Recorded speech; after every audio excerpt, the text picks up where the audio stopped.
کہ جب وہ نماز کے لیے کھڑے ہوتے ہیں قاموا کسالى یراؤون الناس، فرمایا سستی اور کاہلی کے ساتھ کھڑے ہوتے ہیں.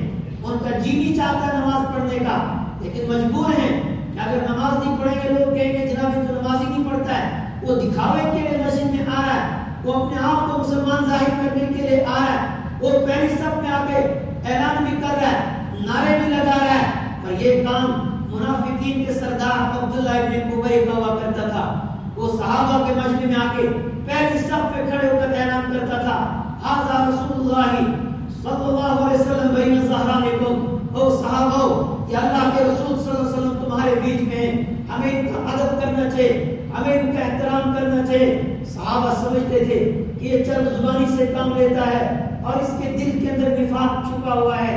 وہی حال آج بھی ہے، نعرے زور سے ہم لگائیں گے لیکن ادھر کافروں کی گود میں جا کے بیٹھے، ادھر منافقوں کی گود میں جا کے بیٹھے اور مفاد کے ان کے ساتھ ہاتھ ملائے ہوئے بیٹھے ہیں، اور پھر ان کے ساتھ ہاتھ ملا کر خود اپنے دین کو نقصان پہنچائے. یہ آج کی بات نہیں ہے. آپ تاریخ اٹھا کر دیکھیں تو روز اول سے جتنا نقصان مدینہ میں منافقین نے دین اسلام کو پہنچایا تھا، کفار مکہ اتنا نقصان 13 سال کی مدت میں، جو 13 سال رحمت عالم صلی اللہ علیہ وسلم مکہ المکرمہ کے اندر رہے، ان 13 سالوں میں کفار مکہ نے دین اسلام کو نقصان نہیں پہنچایا جو 10 سال کے عرصے میں منافقین نے پہنچایا. اور پھر اس کے بعد بھی 1400 سال تاریخ کو آپ اٹھا کر دیکھیں، جتنا نقصان اندر کے منافقین نے پہنچایا ہے. بظاہر اپنے آپ کو مسلمان ظاہر کرتے ہیں، وہ نمازوں میں ہمارے ساتھ رہتے ہیں، وہ ہر میدان میں ہمارے ساتھ رہتے ہیں، لیکن اندر اندر سے وہ اسلام کی جڑیں کاٹتے ہیں.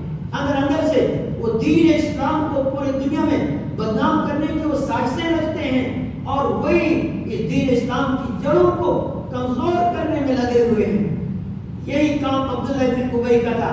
اور فرمایا نماز پڑھتے ہیں تو کس کے لیے پڑھتے ہیں؟ دکھاوے کے لیے پڑھتے ہیں. وَلَا يَذْكُرُونَ اللَّهَ إِلَّا قَلِيلًا، فرمایا اللہ کا ذکر بہت کم کرتے ہیں.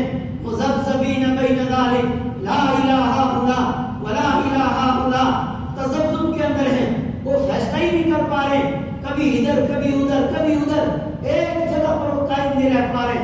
اگر ان کے دلوں کے اندر ایمان راسخ ہو چکا ہوتا، پھر حالات کتنے مخالف کیوں نہ ہو، جس کے اندر ایمان ہو وہ دھکاتا نہیں ہے. صحابہ کے سامنے حالات آئے جن کے دلوں کے اندر ایمان اتر چکا تھا، اور پھر آپ سمیہ رضی اللہ تعالیٰ عنہ کو آپ دیکھیں، سارے ابو جہل ایک طرف ہو گئے، اکیلا سمیہ